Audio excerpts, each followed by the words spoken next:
Cocktail characters. Characters. Cocktail characters. Coming to you. I was just thinking maybe we could just start from the beginning here. So a couple of the things that he had us do that I thought were really good. The first thing was he just had us review the best moments of our life. Mm-hmm. Like, just take time. And he had us do this at the other event. Mm-hmm. And both times were different. And I'm glad that they were, because it gave you two different ways to approach it. This one, he was like, just think through your whole life and think through the highs and the lows. Like, think through everything. Just think through all of it. Mm-hmm. And so did that. The last time we did it, he had us pull out our phone and look in our camera reel. Mm-hmm. And he was like, go back 90 days or a time period. And he was like, just look at the highlights and write down the highlights, which that was so, it was easy and fun and quick to just look back at the last 3 months and think, oh, I remember that time where we had that so popsicle, or what, just simple things. Yes. But it was great. It was great. And you know what? I loved doing it that way then, but I approached it I completely stepped differently this time. Mm-hmm. Like, completely. And it was different than the girl we shared afterwards. And so the lady that was across from me, which we know, she's from around here, and she did it completely different than me. Yeah. So it was interesting because mine was actually about some of the harder times and what I got from that and how it changed me and made me a better person. That's what mine was. Because what I was realizing as it was like the best moments of my life, and I don't know if you thought this, as you were writing out the really hard stuff, I was like, but those ended up being some of the most memorable and most changing moments of my life that ended up being really close to my heart. Is that what you ended up pretty much pulling out of that? Well, I mean, if you think about it, I mean, I'm not going to go into all my details, like I'm sure you're not either, but let's just say I went through some hard times, and then in my, in my 20s, and of course some fun times too, obviously tons of those, but there's some hard stuff in there. And if I hadn't gone through that, Jordan, I've said this a million times, if we hadn't gone through that and made it out the other side better humans and stronger together, we would not have been able to take on the responsibility of becoming guardians and parents to the kids. Like, we would have not been the same. We would not have been nearly as strong and nearly as connected and nearly as like calm. Yeah. Because it's like, oh, we've been through some crap. And probably okay with yourself. Like, just as a human and who you are as a couple. Yeah. Confident in that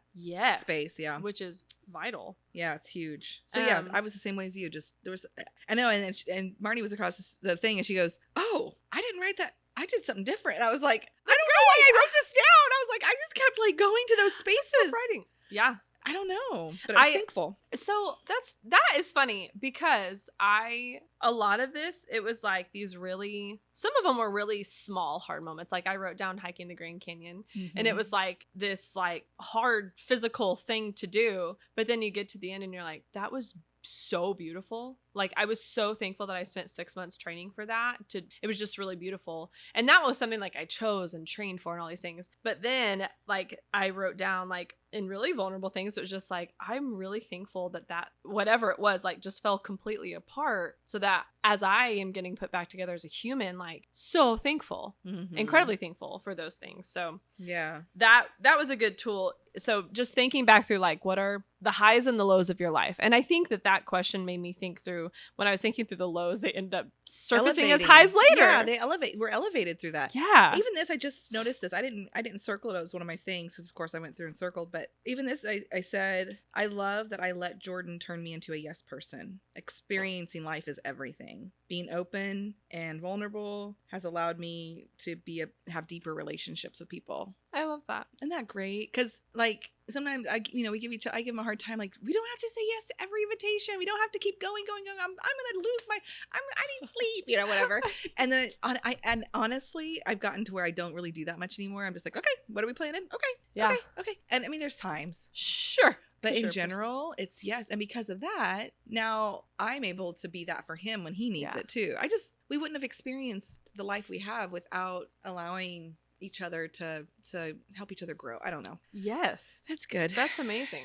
I love that. Okay. Sorry, now we're just... Well, the next one was $1 billion bucket list. We don't need to sit on it, but the next two are kind of like, they were great exercises. So I think I recommend that people do it.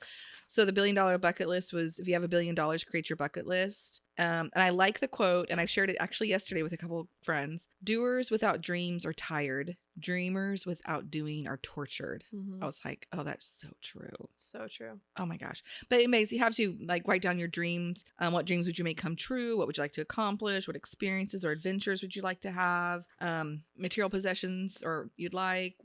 Who would you like to bless with your money in the world? How could you use it to solve problems after traveling and everything's done? How would you spend your time? Like, because $1 billion, if you spend it right, it's forever, right? So what'd you pull out of that activity for you?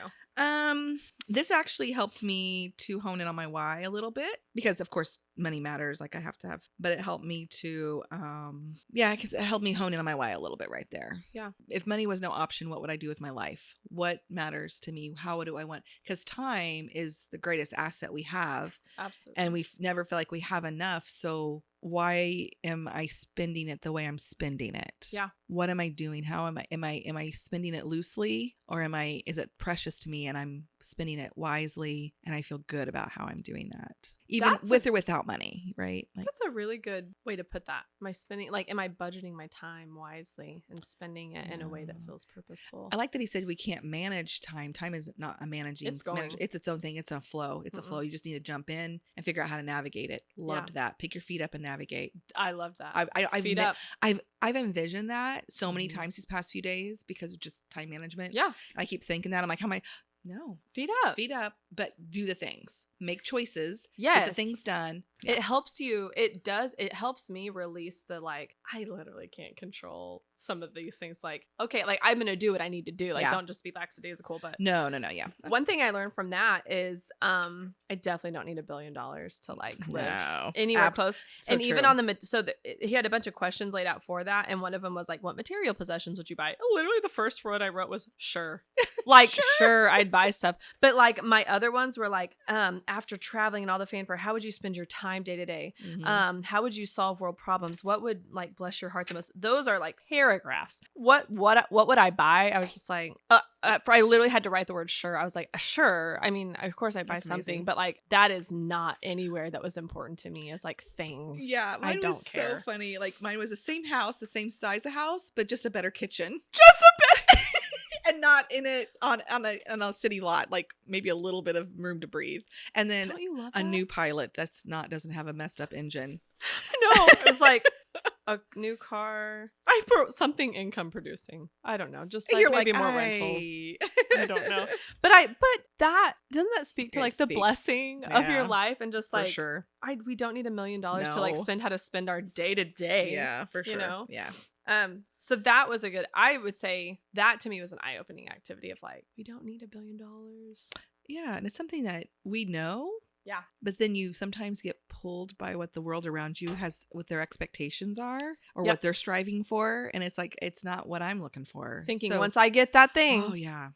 Speaking of, I'm not going to read this story. Backtrack it. I'm backtracking. Oh, I think you could probably find this online. Okay. Look up the story of the Mexican fisher. I'm going to give you a synopsis. Fisherman. Fisher. Did I say fish? Fisher. But the Mexican fish. Well, the way you said it, I was like, that doesn't quite connect the for me. story of the Mexican fisherman. Yeah, look it up. Look it up. Synopsis is this guy goes out every day. He fishes. He pulls in just what his family needs. Then he's done early afternoon. He gets to have a glass of wine with his wife in the afternoon, hangs out with his kids, friends come over, they hang out. The next day, like he has a great afternoon. The next day he gets up, he goes fishes for a little bit, comes home. It just lives that life. And then an American comes and says like, you're good at this. You're really good at this. You should capitalize on this. And what if you got bigger boats and more nets and you would spend longer out in the day but you could catch more and then you could make more money and then you could like franchise this whole thing. Move to the United States and then yeah, like grow and then sell it for $1 bajillion. Yeah. And then he goes, well, what would I do then? Move to Mexico. Yeah. So he gets to this thing where he's like, you have this whole company and the fisherman's like, okay, well, how long would that take? And he's like, 10 to 15 years, you could be like a billionaire essentially. And the guy's like, okay, well then what would I do with my time? And the American's like, well, you can move to Mexico into a small town and you could, spend your afternoons just drinking wine with your wife and hanging out with your friends. And he's like, I literally do that right now. Yeah. So just, and not perspective, it's man. perspective. Yeah. Perspective on we can choose day to day now how we want to spend things and slow down a little bit, and it doesn't have to be all the time. The 3 wishes was good. Yeah. I think what I got out of that was once you get clear about some of the things you want for future, like how you want your future to look. Like if you had 3 wishes, he gave you a wish and he asked you why would you pick this, and wish number 2, why would you pick this? 3, but at the end of it, there was some you explained yourself to yourself. But at the end, what I got out of that whole section was when he said rituals of review reveals results. Yeah. And I highlighted that and wrote it multiple times about how important it is to go back and look at this. Go back and look at that bucket list. Go back and look at these wishes. Which is even part of the whole thing. Right now we're reviewing it. Yeah. As part of it. Rituals of review. Yes, it was so good. The self-leadership one, this was really eye-opening for me, this part. So he had us do a self-leadership score. So the first thing is like you learn how to lead yourself, then you learn how to lead others, then you can create leaders from that, and then you just attract leaders. Like that's if you're like mastering self-leadership, essentially those are like the tools of that. So he was walking through, there was like 10 questions to walk through, like how well are you expressing your thoughts, like just different things like that. So we took a little quiz. Failing it to nailing it. 0 to 10. Yes. So I took that and I was like, okay, I got like on this I rounded up and it was like a scale from 1 to 10. I was a 7.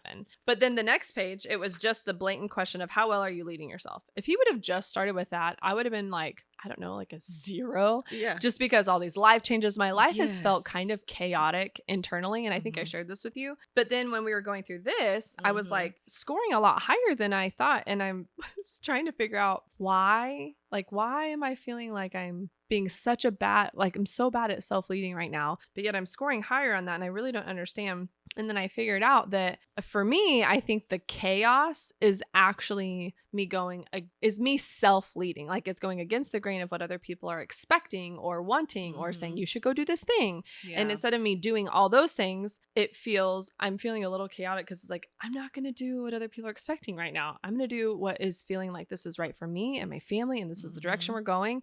And it felt crazy. But then looking at this, I was like, oh, I think I'm actually self-leading. Like I'm leading myself for, like, and doing it well. Yeah. So that was really eye-opening to me of this outside noise. We think we're self-leading, but it can be all this outside interaction where when we start to just take ownership and direction, like, nope, this is how we're going. It can feel chaotic at first because it's totally different. Yeah, that's so true. I love that you got that out of that. That made a lot of sense as you made that connection for yourself. There was several things in there that I really appreciated too, because I feel like because I don't keep things clear, that things can get feel out of control. And so coming to this, like doing this, I had a 6. Yeah. And that actually was better than I thought it was going to be too. I'm right there with you. And it was nice to go through and say, because he made us like, why didn't you write 0? Yeah. And then I was like, you know what? And then I had a lot to write about that. I was like, actually, I'm doing this really well. And it's nice to be able to recognize that from me to me. Yes. And then he told us why didn't you write a 0? That right there. So basically these positive things in that he said, that's building material. Start from there. And I love that because it's like, gosh darn it. Yeah. Not too bad. I got some improvement to do always, but that's not bad. Yeah. Anyway. But you're starting from better than where you would think. Not 0. Yes, which is amazing. And then he had us do what's preventing you from crushing it, basically, and improving. Yeah. So yeah, which was really good. Yeah. Okay, the control part. Yeah. What did you get out of that? Well, I cracked up when it says, because recently Jordan had said a couple times, I'm a control freak, like when it comes to driving or something. And I loved it because as soon as he said this, I thought of Jordan. He's like, you're not a control freak. You're fear freak. You're scared. Yes. You're scared and you're trying to make it all. Yeah, I'm trying to control. And it really, talking about control of like what I can control. And this goes into what happened this week of what can I control? I can control my thoughts, my feelings, and how I act. That's it. That's it. And it goes along. We were talking, of course, Mel Robbins came up in this section. Yep. Let them. Because it's part of him is I let them, which means let you, and then let me. Which if you haven't read that book, you should read that book. Absolutely, it's an easy read, easy listen, and it's very poignant. So yeah, I just think that there's trying to control the uncontrollable is you're wasting your energy. Yeah, and then messing your mind up. I think, too. And you're making it worse. So 3 things I wrote down. It said control is a symptom of fear, which you just said that. Becoming indifferent to the things I can't control.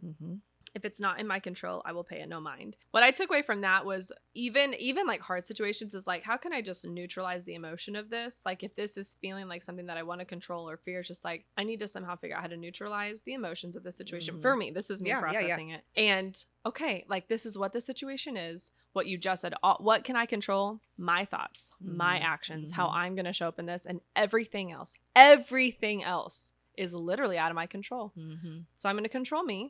And then I'm just going to move forward, because whatever is going to happen is going to happen, whether I worry about it or I don't worry about it. The worry is not changing anything about the situation. It's just taking mental energy. Okay, so the next section, I didn't write a whole lot on the does your audio match your video, but it all connected to the promise making. And promise keeping. I love when he said we frustrate ourselves when our actions and words don't match up. And like it makes me crazy when I watch a movie or video and the words are off, the lips are off, and I'm like, I'm not watching this. I literally will turn. I'm like, I don't care, even if it's the best thing ever. I'm not doing it, because there's something's up with this. Either fix it or we're turning it off. And I was just like, oh my gosh, I've done that so many times in my life. Oh my gosh. Because I started to myself. Yes. Oh my gosh. So, and I was thinking immediately about, I was like, you know what? I'm going to do, I always am trying to do stuff with health. I'm going to do an Instagram. And I was really pumped about it a year ago. And I felt really good about it. And because I do these things anyways, I'm going to just pull people into my realm and show them what I'm doing. I'm not here to like lose all the weight necessarily, but let's try to live a better, healthier life. And then I stopped doing it. Why? Because my actions and what I was saying and what I wanted to do and what I was actually doing stopped matching up. And so I couldn't put myself in front of people. Right. Because that's not authentic. It's not genuine. Right. And it's frustrating internally. It's internally frustrating. Then I start feeling like a liar. Yeah. And so it just stops altogether. Yeah. Because I can't figure out how to make that stuff match up whenever I'm not in the zone and not wanting, like it's not working. Yes. So that was a huge moment for me on that, because then it's less about the whole like put it on Instagram, but it's more like, no wonder I'm struggling with some of my health issues, because my audio's not matching. It's not matching. Yes. And it's making me, and I'm breaking promises that I swore to myself. Things I was like, this is it. I want to do this, Reagan. This is for you. Yeah. This is for your future. This is for being a healthier parent, for being a healthier wife, for blah, blah, blah, blah, blah. Yes. So that was a huge, and we did a whole like personal promise keeping thing. And I really resonated with that. I think I got a little emotional in that, because just that accountability piece to myself is something I've been lacking. And I still haven't come up with my single promise. I'm still working on that, but that's a hard question. So and I think a lot of people struggled with it.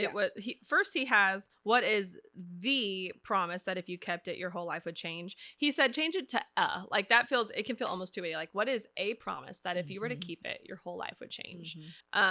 And I don't know I have something in here. I'm a rough drafter though. I'm like, get it out, rough draft it later. So I got it. I have something on here, but I also am like, maybe, but like, it's a good question to continue to ask yourself, like, what's a promise that I were to keep that? Everything else and I feel like I have one, and I had one then kind of, but it didn't feel right. And so I think I'd probably do what you did and just rough draft, because even if it's not the one, right, it's one that would be helpful to keep. And so I'm not going to go wrong with it, but I do need to write something down pretty soon so that I can connect it with it. But I feel like that's a huge thing I've always struggled with. And then it messes with my self-worth. Yeah. Well, and he talked about, because some of this was a lot of like leadership development too. There's a lot of people in the room who lead teams or offices or those things. And he was just like, it is so frustrating as someone trying to follow a leader that their audio doesn't match their visual. And I have been that as a leader before, and also experienced that in other leaders. And it is like, one, it's frustrating as to yourself, like you just said, like when I'm not matching my own, it's integrity essentially is what it is. Yeah. But when you're living outside of it, it's frustrating for the people around you, and it's frustrating for you. Absolutely. I thought that was really good. Yeah, it was good. Personal podcast. What are we on? Podcast. Yes.